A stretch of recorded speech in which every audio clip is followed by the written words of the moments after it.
Assalamualaikum warahmatullahi wabarakatuh.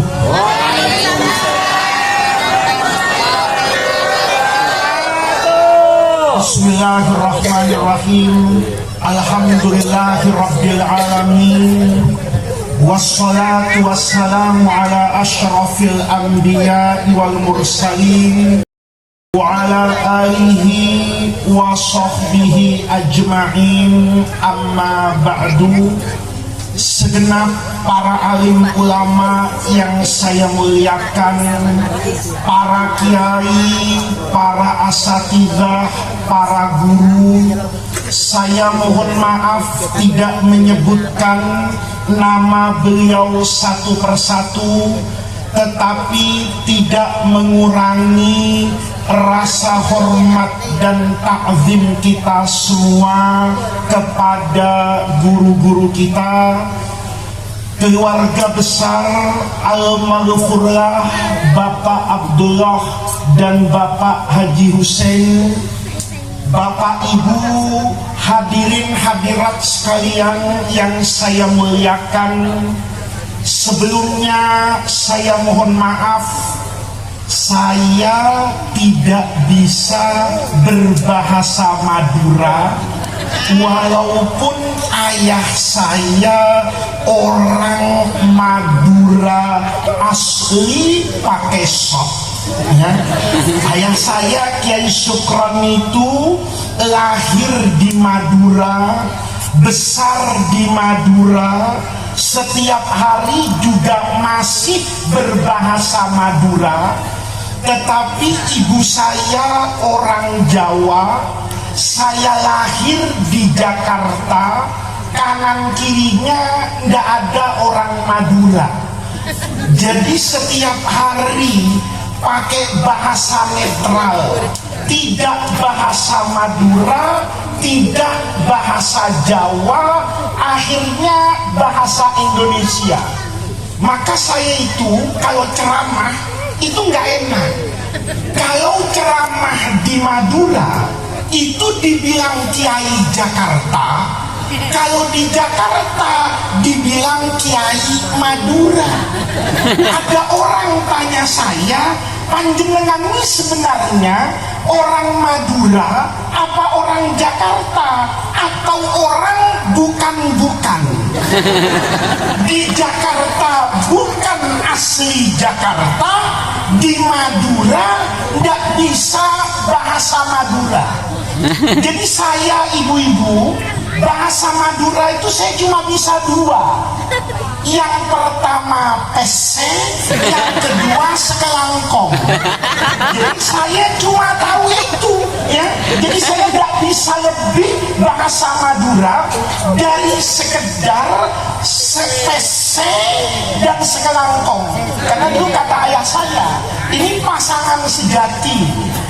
Kalau ada pese, ada sekelangkong. Kalau tidak ada pese, tidak akan ada sekelangkong.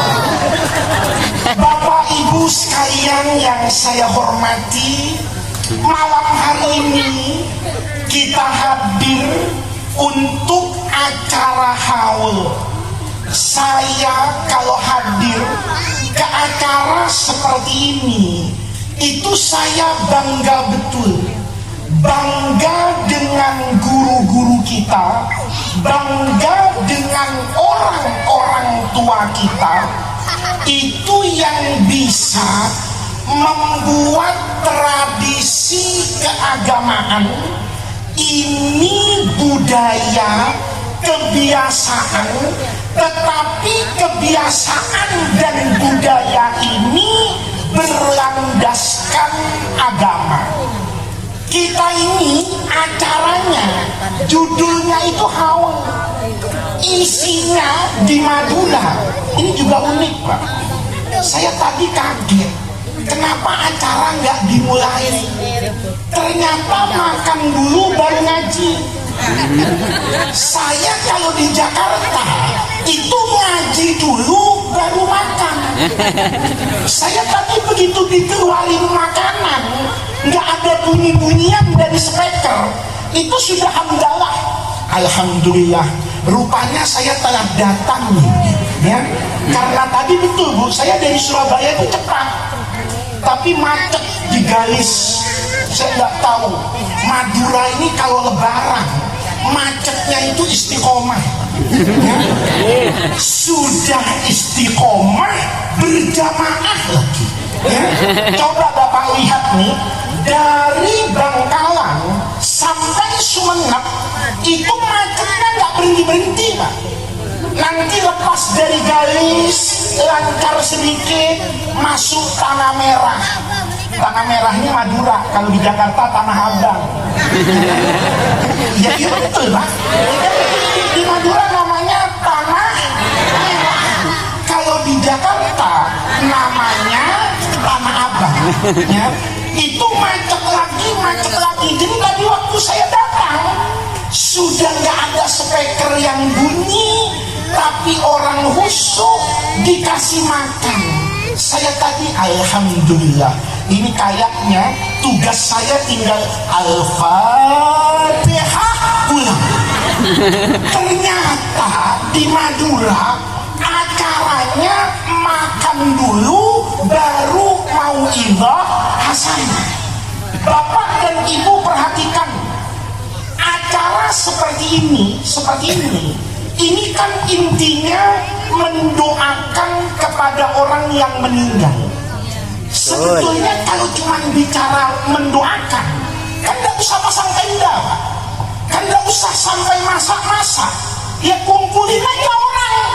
Begitu kumpul suruh berdoa, insya Allah yang datang gak banyak. Kenapa? Diingat sama orang Bangkalan, itu acara haulnya Mbah Abdullah, itu baninya, anak keturunannya minal fuqara wal masakin, ya kan, wal mustad'afin. Kenapa? Bikin acara nggak ngasih makan. Coba acara seperti ini. Tadi kita lihat, yang pertama ada makanan. Yang kedua ada berkatnya. Enggak, saya nggak minta, cuma tanya. Saya tidak bisa dikasih berkat. Saya besok masih mau pergi. Kalau berkat dari sini saya bawa ke Jakarta, insya Allah basi Pak, ya kan? Saya cuma nanya, ada makan, ada berkat, ada rokok. Biasanya orang Madura itu dulu, itu kalau acara tuh bagi-bagi rokok. Itu Madura yang asli begitu Pak ya? Kalau Madura yang sudah terkontaminasi Surabaya sama Jakarta, rada-rada hitung-hitung uangnya, biasanya nggak dikasih rokok. Saya juga agak kaget. Saya dulu waktu itu acara ikut ayah saya ke Supren ke mana-mana, itu acara mesti ada bagi-bagi rokok. Jadi ada makan, ada berkat, ada rokok ya, ada kori, ada sambutan, ada tahlilan, ada mau'izah hasanah, ada mimbar, ada tenda. Ini acara kayak begini Pak, ini yakin di zaman Rasulullah nggak ada. Bapak pernah dengar haulnya Sayyidina Abu Bakar? Bapak pernah dengar Rasul misalnya bilang sama sahabat, istri saya Ummul Mukminin Khadijah ya, ini sudah wafat, tolong Abu Bakar kamu jadi ketua panitianya, Sayyidina Utsman bendahara, Sayyidina Umar sesi konsumsi misalnya, mau ibadah hasanah ngundang Kiai Ali bin Abi Thalib misalnya. Ini kan nggak ada, tapi hebat dan bijaksananya guru-guru kita. Apa yang diajarkan agama itu dibuat tradisi, amaliyah, acara yang memudahkan kita untuk menerjemahkan ajaran agama. Haul itu kan doakan orang meninggal. Bapak tinggal baca Quran, Bapak tinggal baca Yasin, Bapak kirim tahlil, doa, Allahumma ausil thawaba ma qara'nahu minal Qur'anil azim dan seterusnya. Maka ini yang diajarkan oleh agama. Tapi hebatnya orang tua kita itu buat acara kayak begini. Saya nggak nuduh Pak, kita ini kalau nggak ada haul kayak begini, mungkin sudah lupa sama kakeknya, mungkin sudah lupa sama neneknya, mungkin sudah nggak ingat sama gurunya. Gara-gara dibuat acara seperti ini, maka kita semua bisa menjalankan agama dengan indah. Saya mau cerita nih Pak, hebatnya, nggak usah kok, saya masih muda Pak. Tadi kan kata Kiai suruh kawin 2 kan, kalau saya bapak suruh duduk, nggak ada perempuan yang mau sama saya. Ini sudah Kiai Ustadz Afin, hebat. Kalau bicara nih Pak, tradisi keagamaan, kebijaksanaan, keteladanan kakek moyang kita orang Indonesia, itu kalau kita lihat contoh sekarang terapannya itu luar biasa. Saya dulu pernah belajar itu gimana kakek moyang kita itu mendorong orang untuk mengingat ajaran agama itu dengan menggunakan simbol. Saya punya anak saya nomor 2 itu suka sejarah. Jadi kalau jalan-jalan itu liburan, dulu masih kecil, itu suka sekali ke tempat-tempat yang bersejarah. Kayak misalnya Candi Borobudur, kayak misalnya di Mojokerto itu ada bekas kerajaan Majapahit di Trawulan. Itu anak saya suka ke situ. Kalau ziarah ke makam Rasulullah juga nanya-nanya anak saya tentang sejarah. Saya punya pengalaman yang mengesankan bapak-bapak. Selesai dari Candi Borobudur, anak saya itu mau tahu hebatnya Candi Borobudur itu kayak apa bangunannya. Saya ajak ke Candi Borobudur. Kebiasaan saya kalau masuk tempat-tempat wisata bersejarah, saya nyewa orang namanya pemandu wisata. Karena saya nanti kalau ditanya ayah anak saya nggak bisa jawab. Anak saya nanya misalnya, cungkupnya Borobudur ada berapa? Ya tentu saya nggak sempat ngitung kan. Jangankan itu, bapak yang sudah pernah ziarah ke makam Rasulullah, biar kiai di belakang saya ini, kalau saya tanya jumlah menara di Masjid Nabi berapa, nggak tahu. Tapi kalau pembimbing umroh tahu. Karena kalau nggak tahu, nggak digaji sama travelnya, kan begitu kan? Tapi kalau pembimbingnya pasti tahu. Saya kalau di Borobudur itu pasti sewa orang. Saya bilang sama anak saya, nak tunggu dulu ya. Abi mau sewa orang. Nanti orang ini jadi pemandu kita, sehingga apapun yang kamu tidak tahu dan saya tidak paham, orang itu bisa menjelaskan. Kata anak saya, iya Bu. Maka setiap apapun anak saya nanya sama orang itu. Selesai dari Borobudur, saya bilang ke anak saya, nah ini sudah sore, harus balik ke Jogja. Abahmu, ayahmu nih Abi, nanti malam ada ngaji di Jogja. Kita sholat asarnya di masjid di Jogja saja jamak takhir, supaya maghrib nanti sudah ada di Jogja. Kata anak saya, ya Abi gak apa-apa, tapi tolong carikan masjid yang bersejarah. Maka saya bilang, oh gampang nak, nanti kita sholat saja di Masjid Gede Kauman, masjid yang ada di Keraton Yogyakarta. Masuk saya Pak ke masjid itu, anak saya bilang sama saya, Abi nggak nyewa orang, untuk apa nak? Ya kan tadi di Borobudur Abi sewa orang, orang itu nanti bisa menjelaskan apa yang ada di Borobudur. Saya bilang sama anak saya, nah bapakmu ini kiai, kalau masjid yang paling ngerti masjid ini bapakmu. Fathul Qorib hatam, Fathul Mu'in baca, Bulughul Maram selesai. Nanti habis sholat kamu mau tanya fikih masjid, mau tanya fikih sholat, mau tanya fikih berjamaah, tanya sama bapakmu. Anak saya senyum, oh iya ya, lupa saya kalau Abdi itu kiai. Anak biasa begitu Pak ya, bapaknya dianggap kiai sama orang, tapi anak saya itu nggak pernah menganggap saya itu kiai. Anak saya itu menganggap saya ini ya bapaknya, gitu ya. Maka karena anak saya bilang gitu, ya udah Nak, pokoknya tanya apa saja nanti tanya sama bapakmu. Sholat saya Pak, selesai sholat, di tempat yang saya sholat dengan anak saya di mihrab bagian depan di Masjid Keraton Jogja itu, anak saya tahu-tahu nanya, Abi, masjid ini aneh. Kata saya, apanya yang aneh? Kata anak saya, lihat ornamen.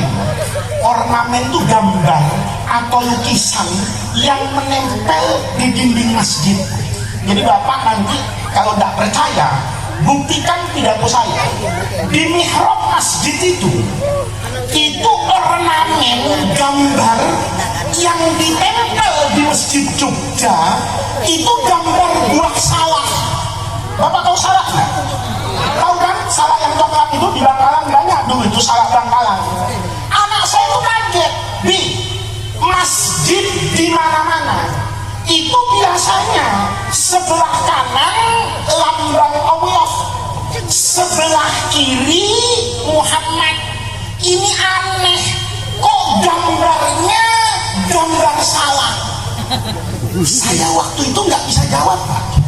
Saya bilang iya juga ya, di masjid-masjid biasanya Allah Muhammad, atau waktu sholat, atau gambar ulama kayak Khalil Bangkalan misalnya, ini gambar salah. Kata anak saya, kenapa ini gambarnya salah? Kata saya, memang kenapa Nak? Kata anak saya gini, kalaupun mau buah di, anak saya itu masih berpikiran kuno Pak.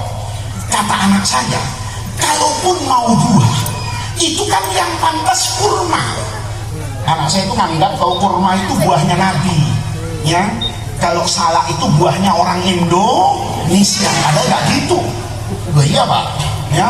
Bapak lihat Rasulullah itu kalau puasa, begitu berbuka, Nabi itu takjilnya makan kurma. Jadi begitu ada adzan, Allahu Akbar, Allahu Akbar, itu Rasulullah biasanya ngambil kurma. Ibu di Bangkalan kalau takjil ngambil apa? Kolak. Kolak. Bapak ngambil apa? Lontong. Sama nggak sama Nabi? Sama nggak? Sebenarnya sama Pak. Kenapa Nabi begitu adzan ngambil kurma? Karena Nabi di Madinah. Coba Nabi di Bangkalan. Iya, Nabi hidupnya di mana ini? Di Bangkalan. Ya, tahu-tahu begitu sore, kata Sayyidina Abu Bakar, Nabi kita ngabuburit yuk. Kata Nabi murid, wa mahiyya ngabuburit. Dia kata Abu Bakar, wa ma adraka ma ngabuburit. Apa ngabuburit? Ngabuburit itu Rasulullah, kata Abu Bakar, kita melihat umatmu yang berdagang cari rezeki di bulan Ramadan, jual makanan, jual kue, maka tidak mustahil Rasulullah kalau hidupnya di Bangkalan mungkin takjilnya pakai apa? Kolak. Pakai kolak. Buktinya gampang kok. Bapak bayar zakat fitrah kemarin pakai apa? Beras. Rasulullah pakai kurma, gandum. Coba di Bangkalan bagi zakat fitrah pakai kurma, ada yang ngambil nggak?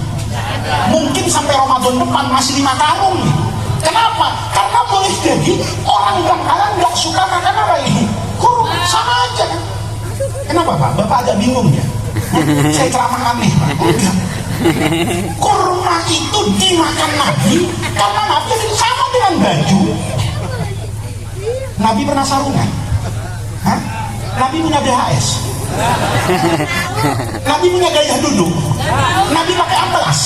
Enggak. Nabi pakai awi? Enggak. Nabi pakai peci hitam? Enggak. Nabi dengan kita itu bajunya beda bentuknya, tapi substansinya sama. Jadi Bapak Ibu itu nggak boleh bilang ini ada baju Islami, ada baju kafir, itu enggak. Baju itu yang penting yang pertama nutup aurat. Kalau ke masjid, agama cuma bilang khudu zinatakum inda kulli masjidin. Kalau ke masjid, pakai baju yang bagus. Baju yang bagus itu nggak ada agamanya.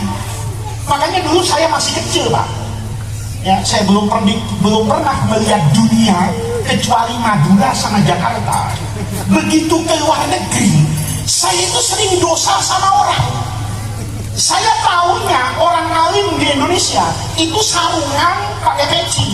Saya tahunya Habib di Indonesia itu jubahan, pecinya putih, sorbanan. Sekali waktu saya ke Mesir, Pak, tahun 1998 mungkin, 28 tahun yang lalu saya ke Mesir.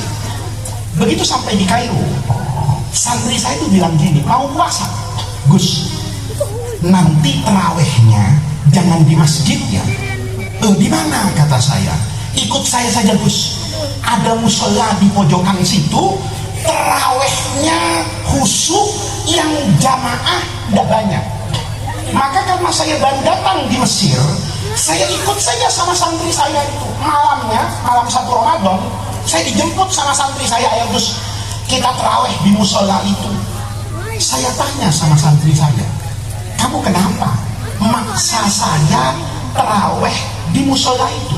Kata santri saya, ini musola Gus mempraktekkan sholat terawih sesuai dengan riwayat hadis Imam Bukhari dari Sayyidah Aisyah Ummul Mukminin radhiyallahu anha.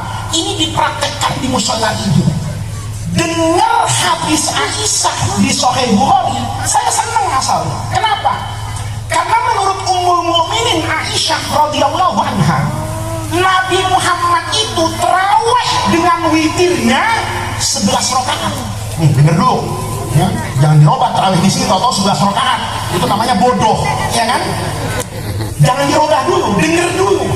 Dengar 11 rakaat, saya senang. Saya bayangkan di kampung ayah saya di Kaju itu dekat Asirojiyah itu terawih, Pak, 23 rakaat setengah jam. Nggak tahu di Bangkalan berapa? Sama, 23 rakaat itu 30 menit selesai.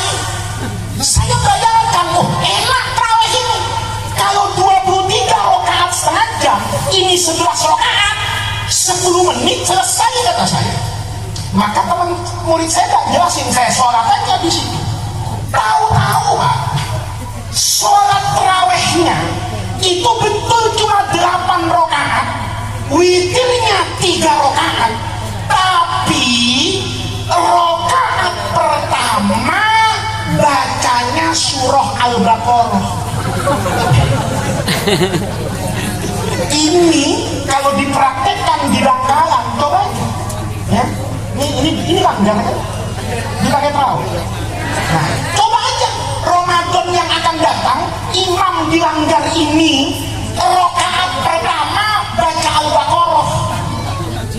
Insya Allah pulang dibunuh sama makmumnya.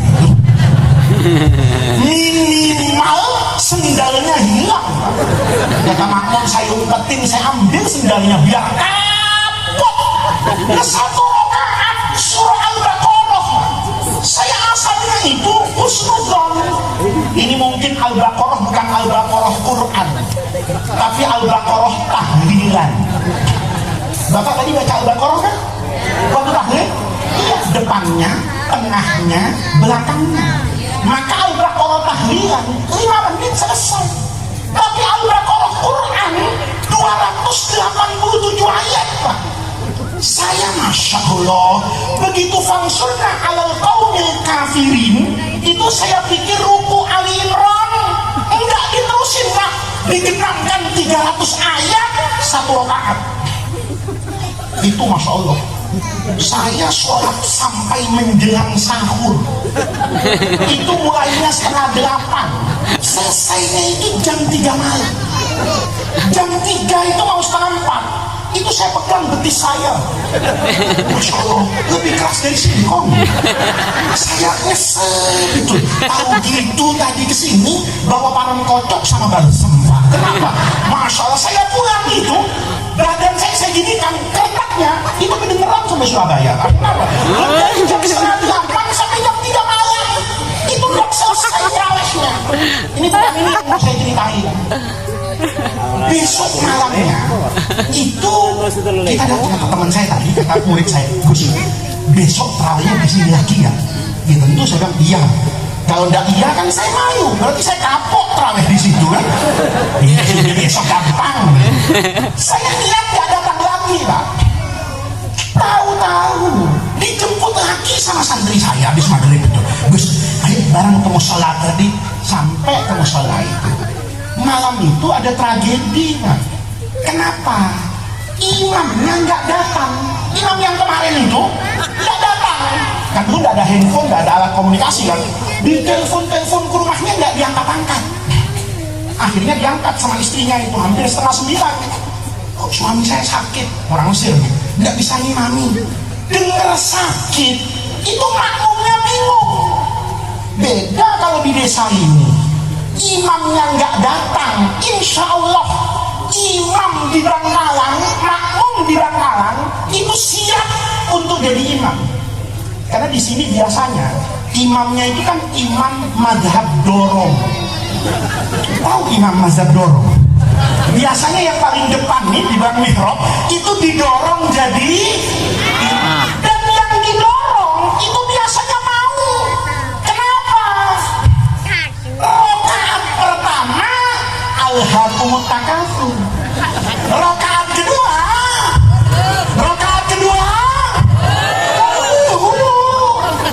bener kan? Itu kalau tarawih. Kalau sholat biasa lebih parah lagi. Rakaat pertama inna a'toina, rakaat kedua betul subuh inna a'toina, habis itu kulhu, duhur inna a'toina sama kulhu.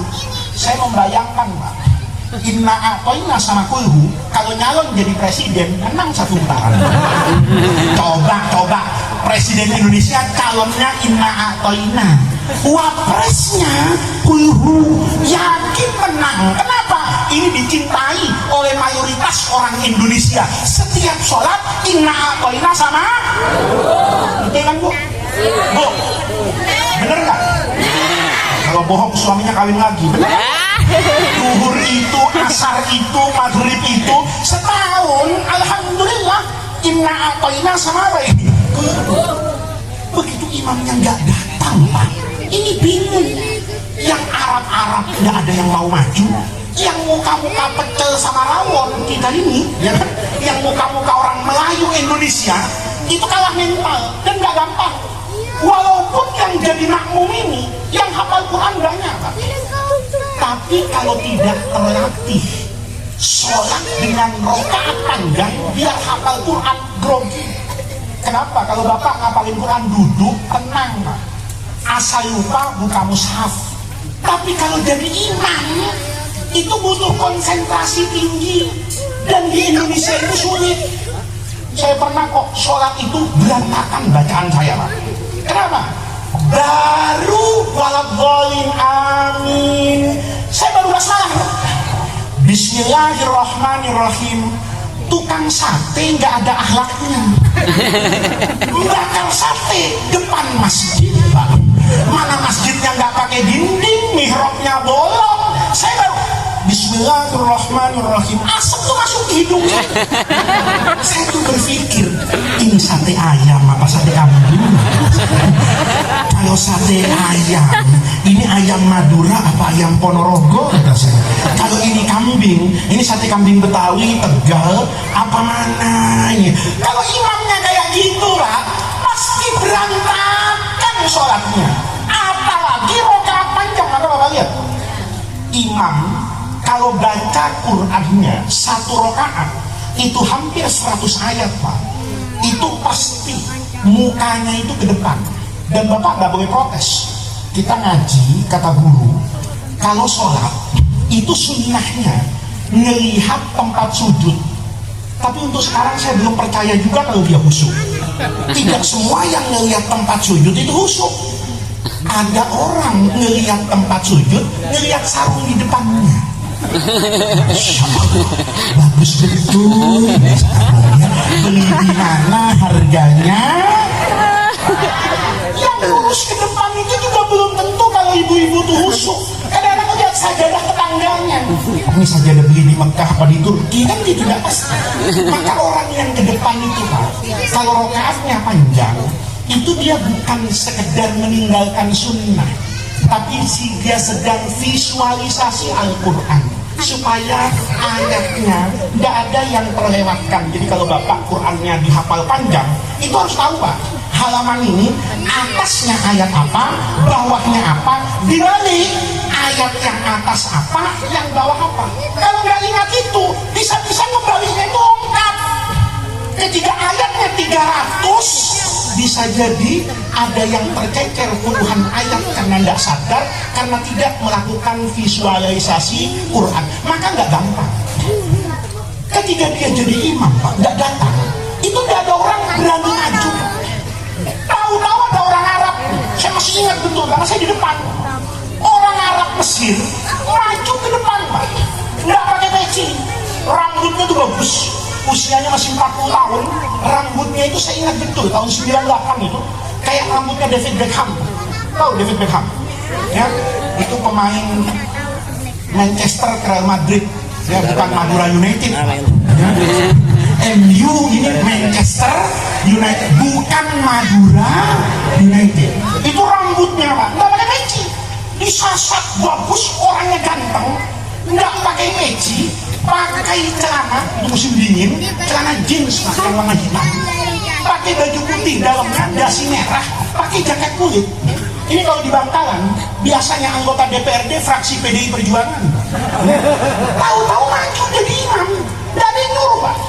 Saya dalam hati itu suudzon, buruk sangka. Kenapa? Ini nggak ada tampang orang alim kalau di Madura, nggak pakai peci, ya, pakai jaket kulit, pakai celana, main maju aja ke depan karena nggak ditunggu sampai 10 menit, nggak ada yang maju jadi imam. Maka dia maju. Begitu maju, hati saya itu kotor sama Allah. Ngomong, ini yang kata guru saya di pesantren, halakam ru'un lam ya'rif qadra nafsihi. Hancur orang kalau nggak ngukur dirinya. Main maju aja, dia pikir ini di Indonesia, inna atoina sama kulhu, maju dia. Nggak ada tampang orang alim, nggak pakai peci, wangi, netis, kalau casting sinetron, menang nih orang. Banteng, bersih, rapi, maju kan. Saya masih ingat. Begitu sampai di depan, itu nanya ke saya. Kebetulan saya ada di sebelah kiri beliau. Dia nanya, taraweh semalam itu sampai surah apa? Dan sekarang saya harus baca surah apa? Saya ingat betul. Saya jawab, sekarang baca surah Al-A'raf. Nih, juz 8 mau masuk juz 9. Saya ngomong surah Al-A'raf, itu kalau bahasa Betawinya, bahasa orang Jakarta, saya ngomong surah Al-A'raf, hati saya itu ngomong, mampus lu. Kenapa? Dia main maju aja.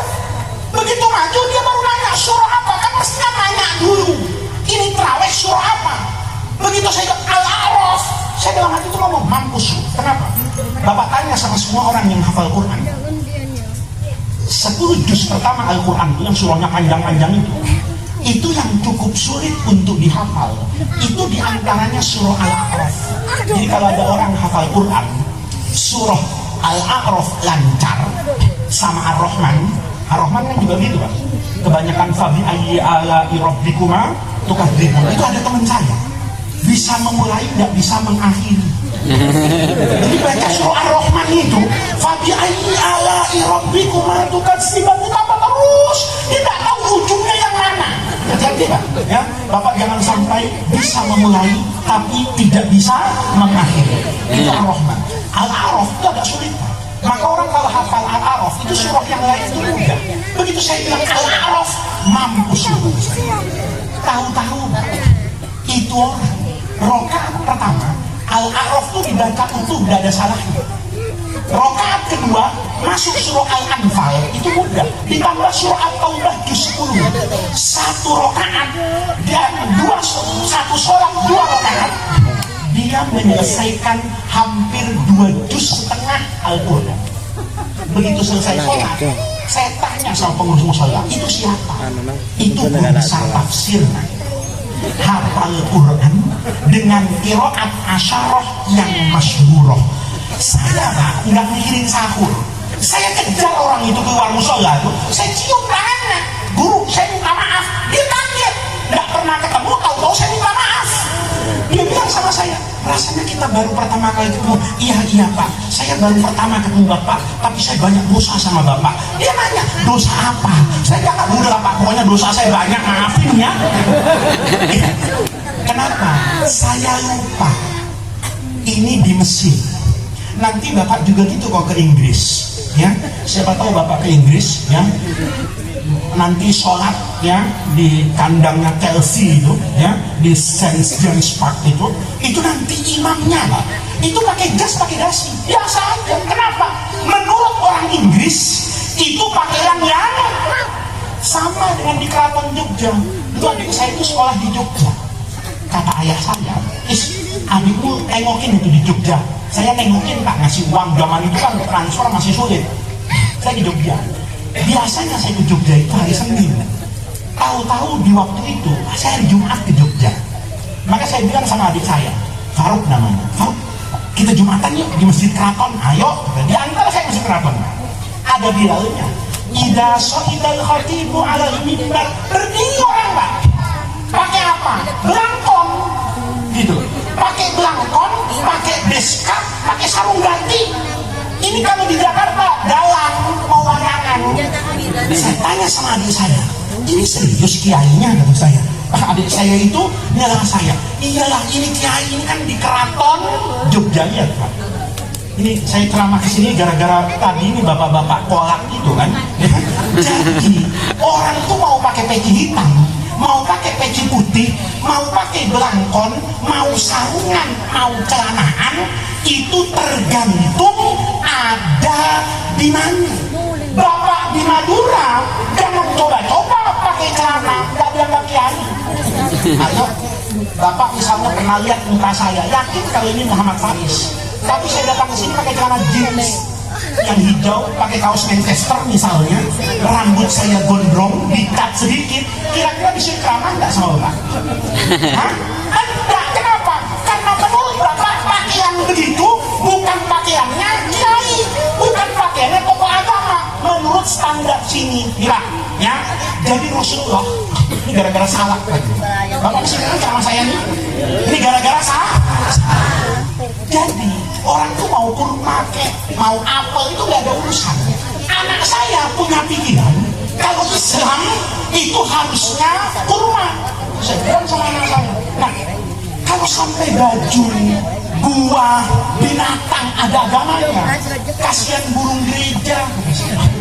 Kalau nanti ke masjid diusir sama orang masjid, kamu bukan burung masjid, burung gereja. Kalau burung gereja ke masjid Bapak usir, lalu kapan dia dapat hidayah? Kan begitu Pak. Jadi ini semua tidak ada agamanya. Anak saya ngotot, tapi Abi mau kurma mau salah, yang penting saya nanya, kenapa bukan Allah? Kenapa bukan gambar Wali Songo? Kenapa bukan waktu sholat? Kok nempelnya gambar? Saya nggak bisa jawab. Saya bilang, iya ya nak ya. Kenapa? Anak saya itu langsung menghantam saya. Kalau udah dibilang di mestinya nyewa orang yang ngerti, tapi jangan merasa kiai sok tahu. Nggak semua kiai Pak. Nah, kiai itu nggak semua persoalan tahu. Nggak semuanya dikomentari. Kenapa? Ada yang kiai tahu ilmunya, ada yang kiai tidak tahu ilmu. Maka saya dinasihati sama anak saya, makanya jadi kiai itu jangan sok tahu, rendah hati. Abi itu butuh ngaji sama orang. Saya bilang benar juga anak saya. Ada orang Jogja tidur di situ, tak tiduran. Saya pikir ini pasti pengurus masjidnya. Saya bangunin, mas, maaf mengganggu. Ada apa Pak? Begini mas, anak saya ini penasaran. Penasaran apa Pak? Kata orang Jogja. Ini kenapa di mihrab ini kok ada gambar salah? Anak muda itu jawab, ini Pak ditulis di gambar salah karena ada hadisnya. Saya dengar ada hadis salah, kena mental Pak. Kenapa? Saya ini jelek-jelek kiai, tapi saya ngaji kemana-mana, nggak ada hadis salah kan? Kok Nabi nggak pernah ke kalau Nabi pernah ke Bangkalan kan tahu salah Bangkalan, kalau Nabi pernah ke Bali tahu salah Bali, Nabi ke Magelang tahu salah pondok yang enak itu. Karena Nabi nggak pernah. Saya masa iya ada hadis salah kan? Ya kan tahuan cuma satu Pak, saya bodoh dia pintar, itu aja kan itu. Karena dia ngomong ini nempel Pak sama mbah kita itu karena ada hadisnya. Saya nanya, ada hadisnya? Iya Pak, hadis salah. Saya tambah penasaran, hadis salah di kitab apa ya saya? Saya tanya, mas, saya nanya serius. Kata orang tadi, apa Bapak lihat muka saya gak serius? Saya serius Pak, ini salah ditaruh di sini karena ada hadisnya. Saya penasaran, hadis salah, hadis apa mas? Begini Pak, tempat yang Bapak sholat ini, yang saya sholat ada gambar salahnya. Dulu Pak, di zaman Kesultanan Mataram, Raja Jogja itu tempat kiai ngajar. Kan dulu ada sekolah, ada pesantren. Jadi kalau kiai mau ngajar agama, itu ngajarnya di masjid. Di masjid, di situ Pak. Saya dalam hati, apa urusannya sama salah? Itu mau kiai mengajar, kayak mau kiai tidur, kayak mau kiai jungkir balik, kayak bodo amat, bukan urusan saya. Masalahnya mas, apa kaitannya dengan kiai ngajar ditaruh salah?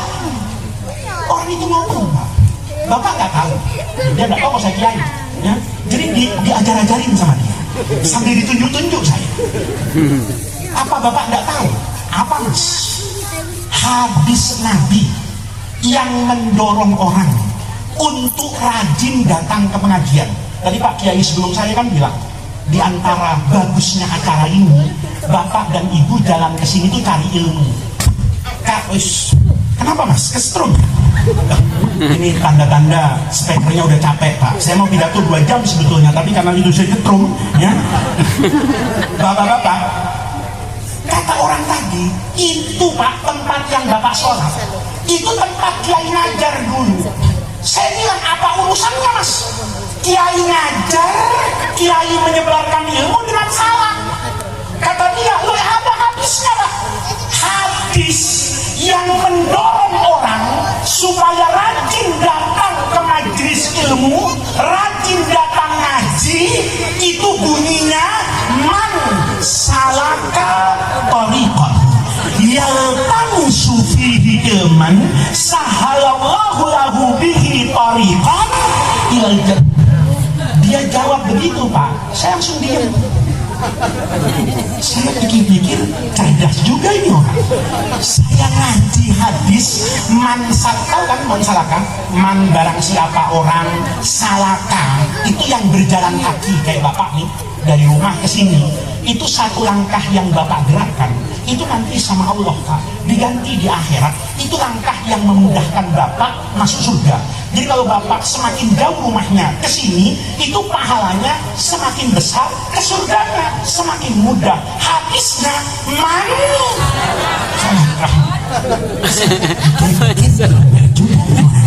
Kenapa saya nggak pernah berpikir man salaka itu jadi salah?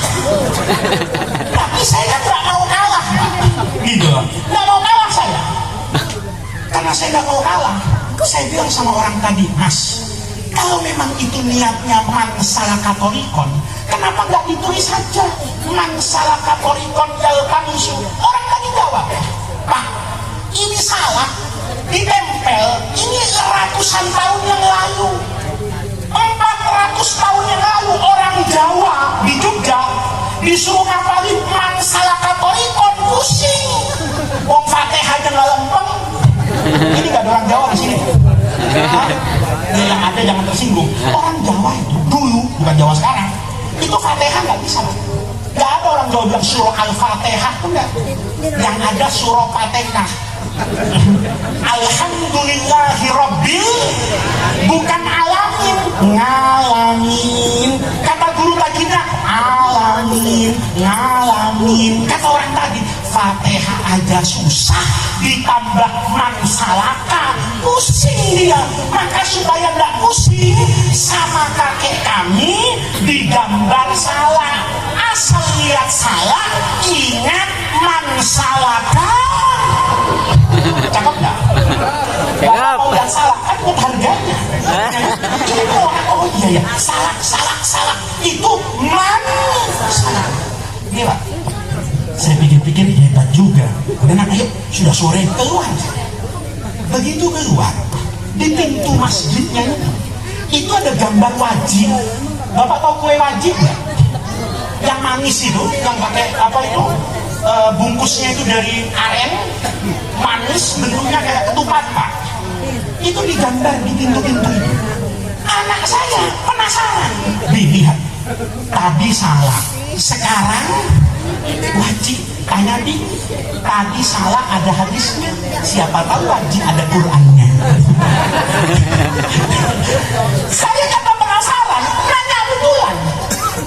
Mas, sebentar Mas, ini anak saya penasaran ini. Apalagi Pak, ini kok gambarnya wajib. Orang itu jawab beneran Pak. Ini Pak, kasih gambar wajib karena ada Qurannya. Saya lebih pusing. Kalau hadis kan mungkin saya tidak tahu. Tapi kalau Quran kan ayatnya terbatas 6.236 ayat. Itu semua orang hafal Quran ya ayatnya segitu itu Pak. Saya ingat tuh.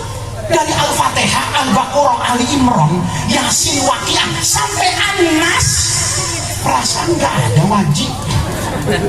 Saya panggil orang itu, Mas, wajib apa Mas di ayat Quran? Begini Pak, dikasih mukadimah. Di pintu ini, zaman Kesultanan Mataram itu tempat pengadilan. Jadi semua penjahat, semua orang yang bersalah itu dihakimi dan dihukumi, diseram di masjid ini. Terus makanya sama Sultan dulu itu ditaruh gambar wajib. Supaya apa? Supaya semua penegak hukum di Kesultanan Mataram itu ingat dengan ayat Quran yang bunyinya waji'ah. Wajib ini Pak ya. Waji'ah yaumaidin bidahannama yaumaidin yatadakkarul insanu masa'a. Semua hakim dikasih tahu, nanti kalian polisi, hakim, jaksa, KPK, penegak hukum, nanti hari kiamat begitu sampai di akhirat kalian akan diperlihatkan neraka jahanam. Jangan coba-coba bermain hukum, yang salah dikatakan benar, yang benar dikatakan salah. Nanti hakim yang seperti itu, polisi yang seperti itu, jaksa yang seperti itu akan Allah masukkan ke neraka jahanam. Ayatnya ada bunyi wajib, tempel wajib. Saya dengar itu, cita-cita saya kalau jadi presiden, semua polisi saya pasangin wajib. Bener nggak? Semua hakim di pengadilan loh, saya tempelin wajib. Jaksa saya tempelin wajib.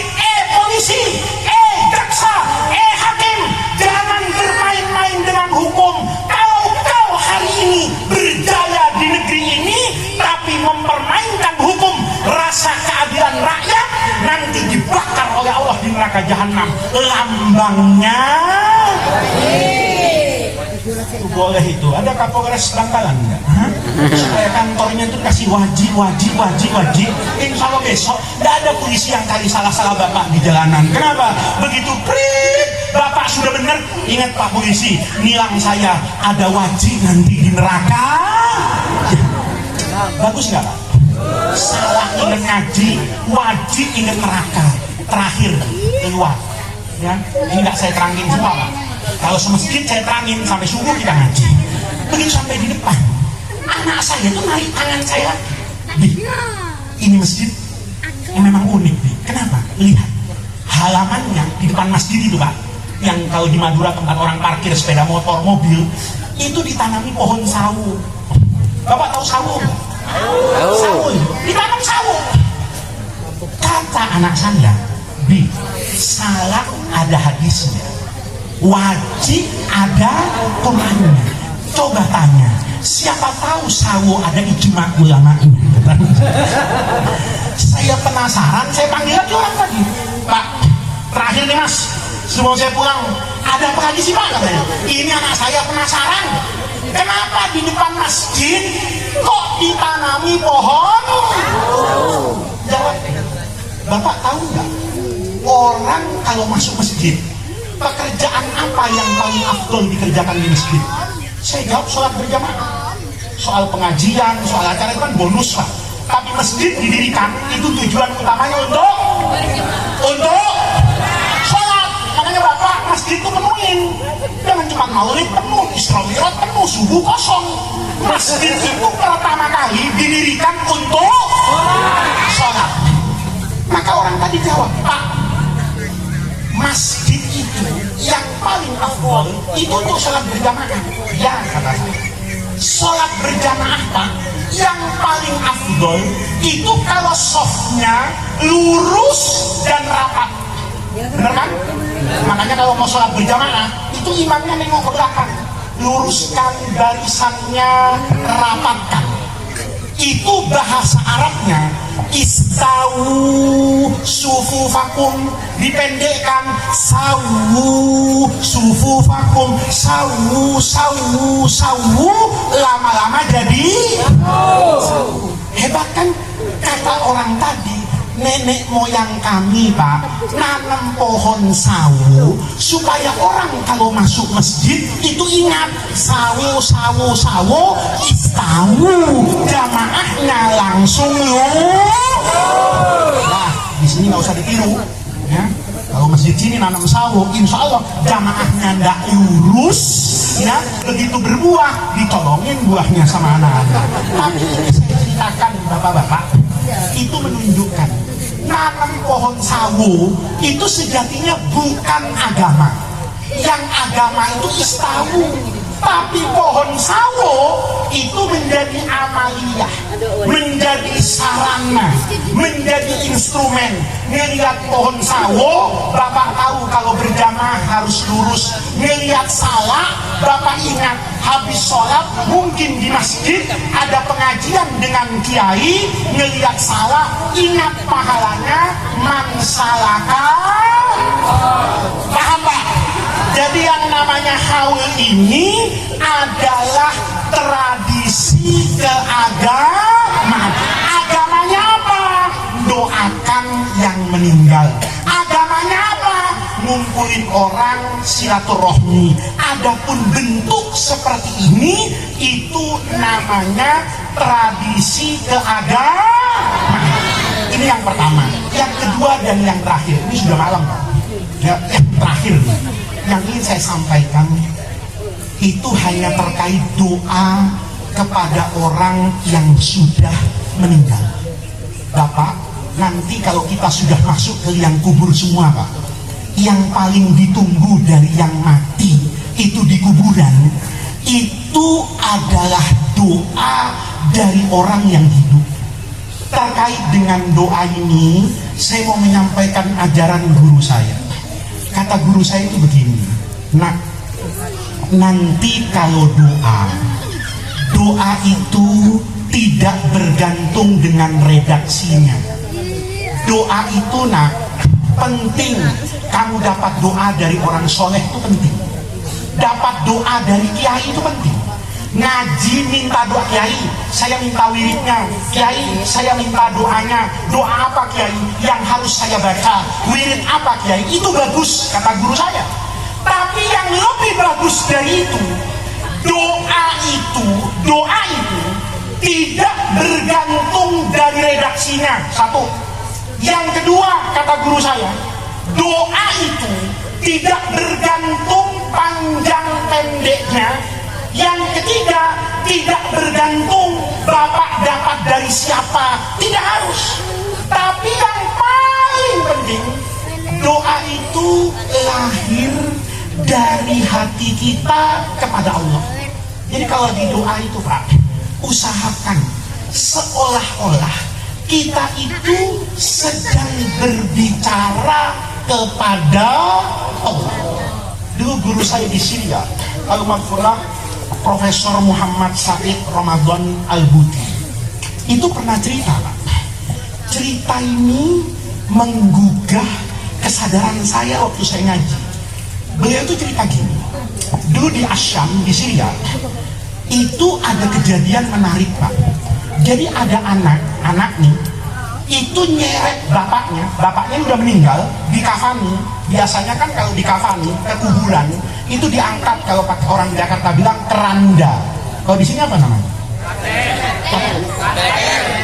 Katel. Oh, katel itu. Oh, kates. Bahaya. Jangan salah Pak, jangan salah. Ya, karena kalau salah makna itu bahaya. Ya, saya dulu pernah ada imam itu lucu Pak. Ya, ini ada orang baru ngerti bahasa populer. Orang itu kalau rambutnya keriting diluruskan, itu namanya rebonding. Tahu rebonding? Ini ibu-ibu ini suka nih di salon ya. Rambutnya yang kriwil-kriwil tuh dilurusin, itu namanya rebonding.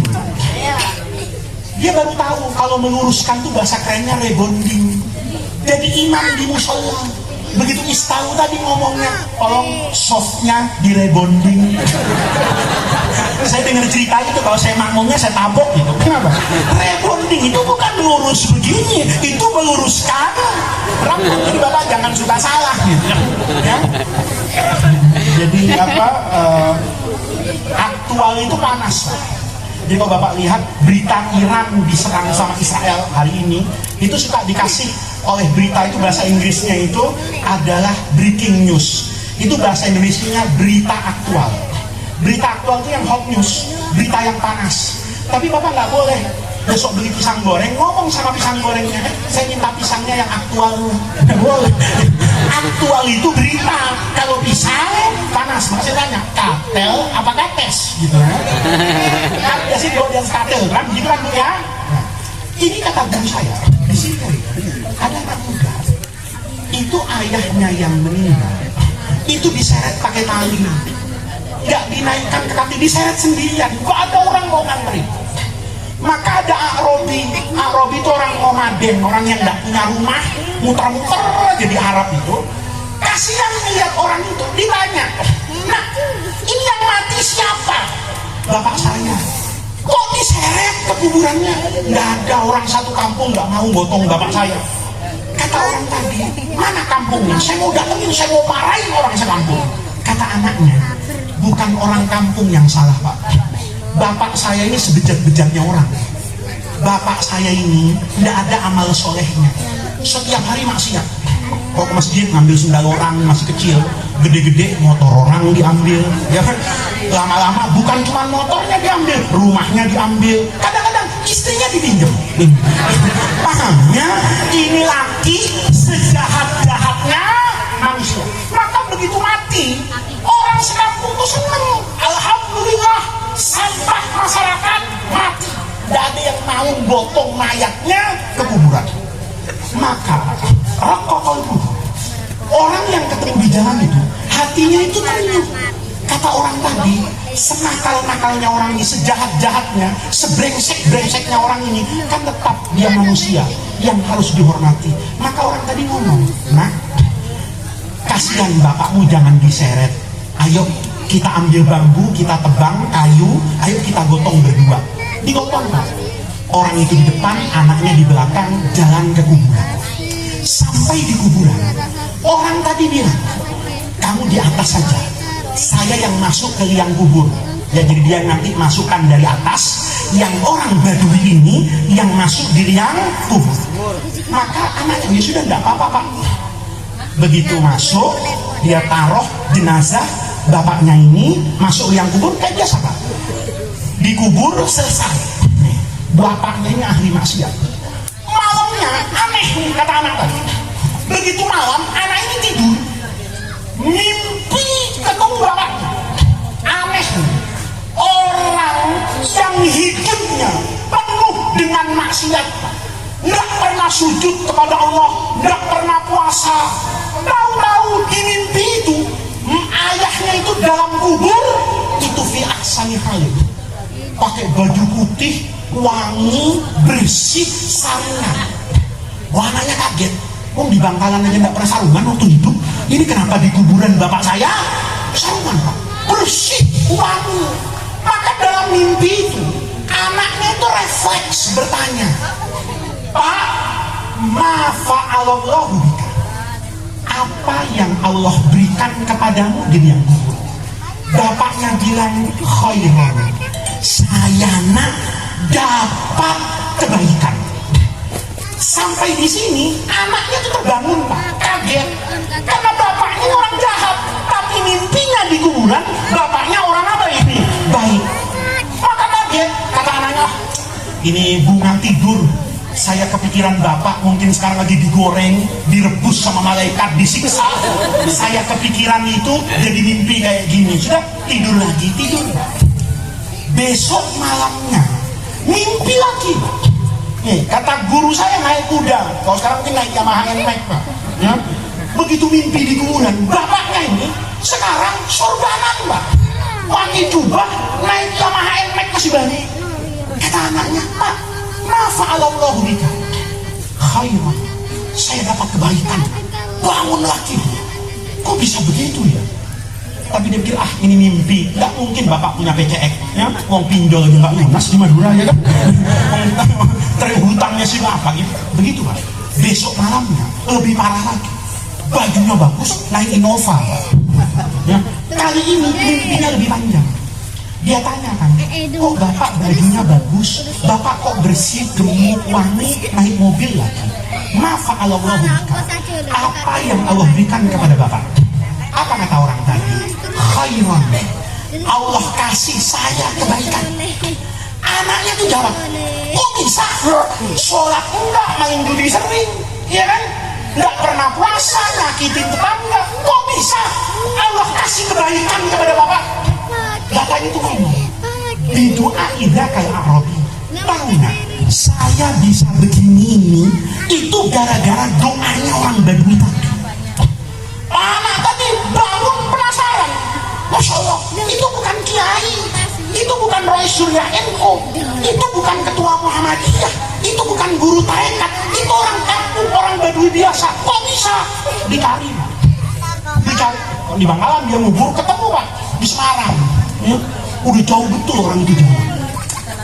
Dicari, ketemu, ditangkap orang Badui. Pak, masih ingat saya? Orang tadi bilang, iya ingat. Kamu yang narik-narik bapakmu itu kan dulu waktu mati? Iya. Boleh saya tanya Pak? Bapak, ini penting buat kita semua. Bapak, waktu naruh bapak saya di kuburan, bapak doa enggak? Kata orang tadi doa, ini penting Bu. Ya bapak-bapak nih, mumpung masih hidup termasuk saya, itu wasiat Pak.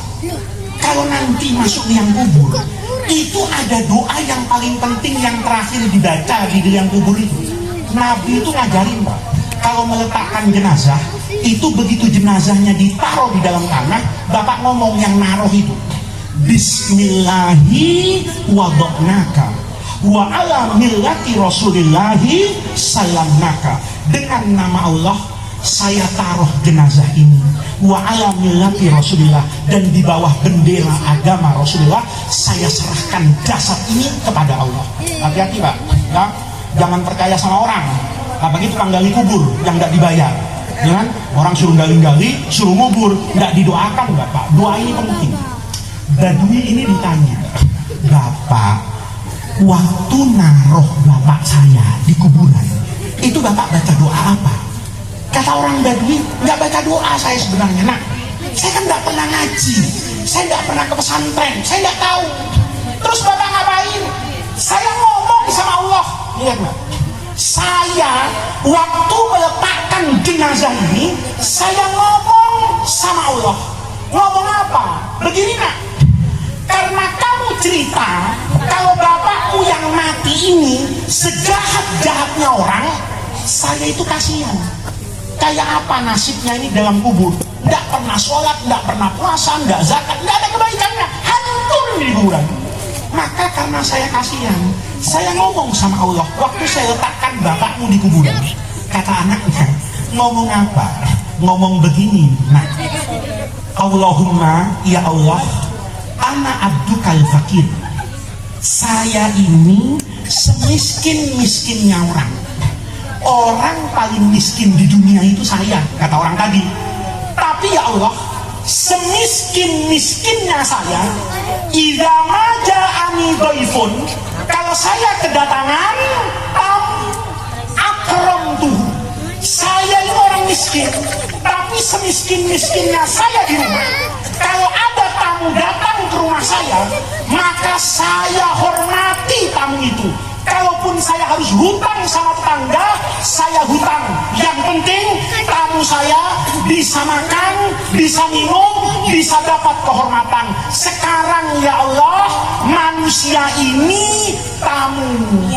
Kalau saya yang miskin bisa menghormati tamu, wa anta akramul akramin. Engkau ya Allah jauh lebih kaya dari saya, jauh lebih dermawan dari saya, jauh lebih hebat dari saya. Kalau saya yang miskin bisa menghormati tamu, apalagi engkau Rabbul Alamin, pasti kau bisa menghormati tamu. Gara-gara doa itu dapat keselamatan di akhirat. Pulang. Jadi bapak, budi, ibu, bu, mau mati? Bu, saya mau tanya sama ibu. Ibu mau masuk surga enggak? Ibu tahu nggak syaratnya masuk surga? Mati. Bu, tahu syaratnya masuk surga? Mati. Ibu bilang sholatnya rajin, puasanya rajin, nggak mati, masuk surga nggak? Ibu masuk surga nggak? Mau kan? Berarti mati. Mau mati kan? Ibu, sebelum kita mati wasiat, nanti yang doakan ini penting Pak. Saya dulu pernah ngaji, ini yang terakhir Pak.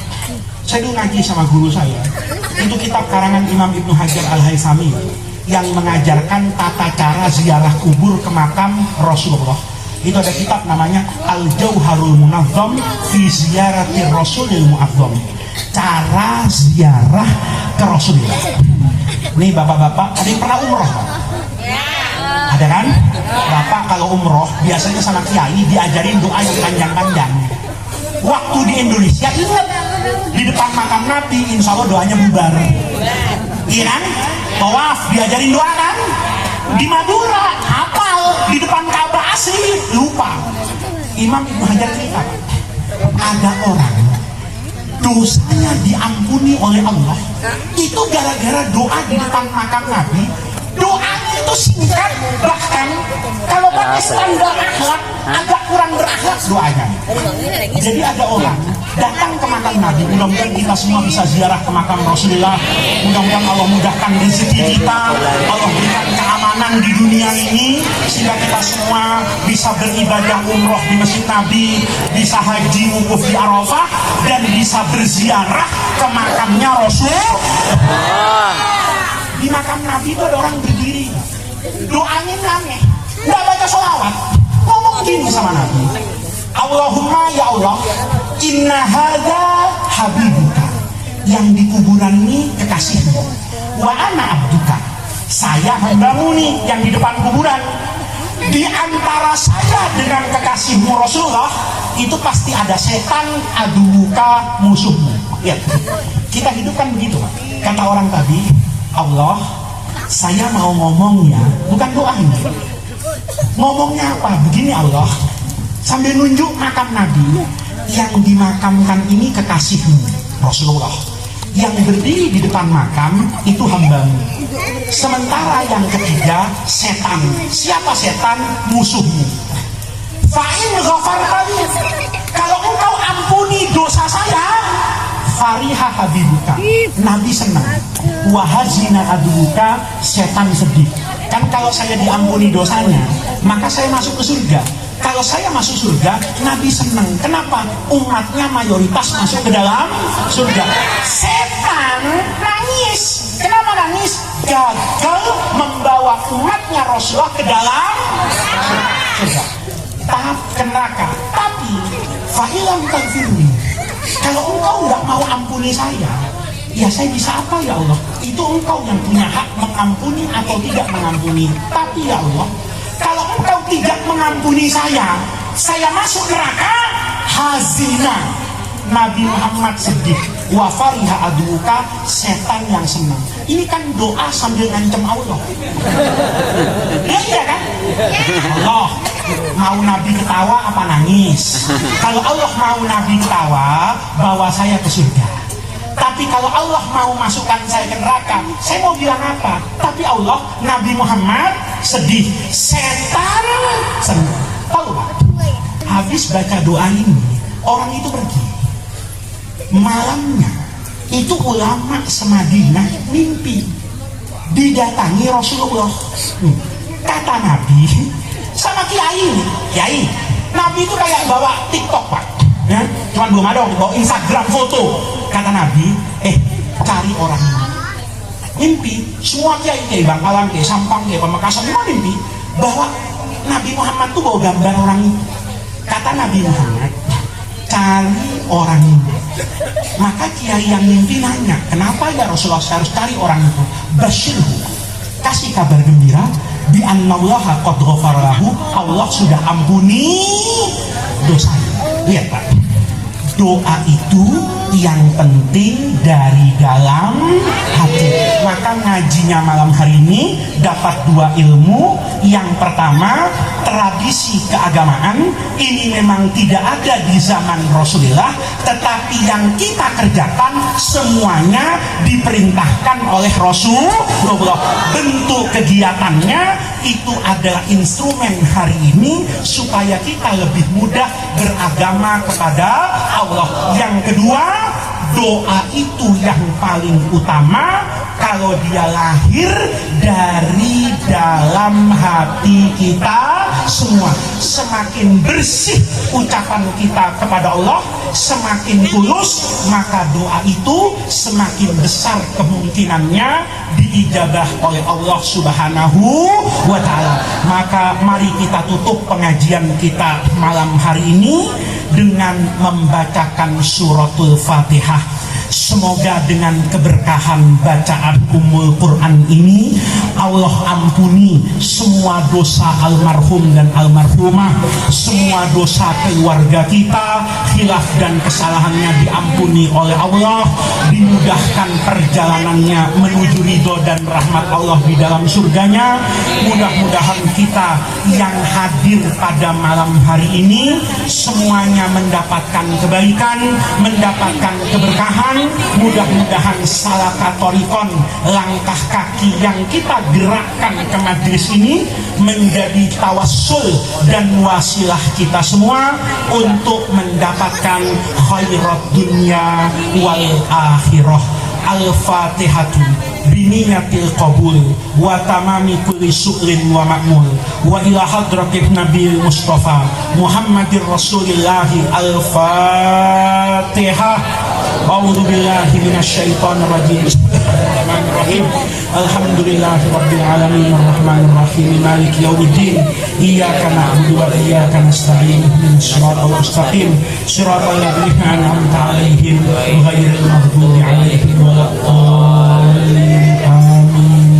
Allahumma bihaqqil Fatihah wa bisirril Fatihah wa bikaramatil Fatihah wa bimu'jizatil Fatihah wa bijahi man unzilat alaihil Fatihah ya farijal hamni ya kashifal ghammi ya man li abdihi yaghfir wa yarham.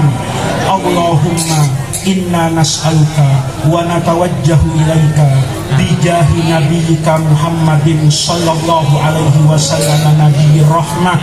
Ya Muhammad ya nabiyyir rahmah, inna tawajjahna bika ila rabbina fi qada'i hawaijina bi rahmatika ya arhamar rahimin ya arhamar rahimina irhamna ya arhamar rahimina irhamna ya arhamar rahimina irhamna Allahumma innaka afuwun karim tuhibbul afwa fa'fu anna ya karim Rabbana atina min ladunka rahmah wa hayyi lana min amrina rasyada Rabbana atina fid dunya hasanah wa fil akhirati hasanah wa qina adzabannar Subhana rabbika rabbil izzati amma yasifun wa salamun alal mursalina walhamdulillahi rabbil alamin.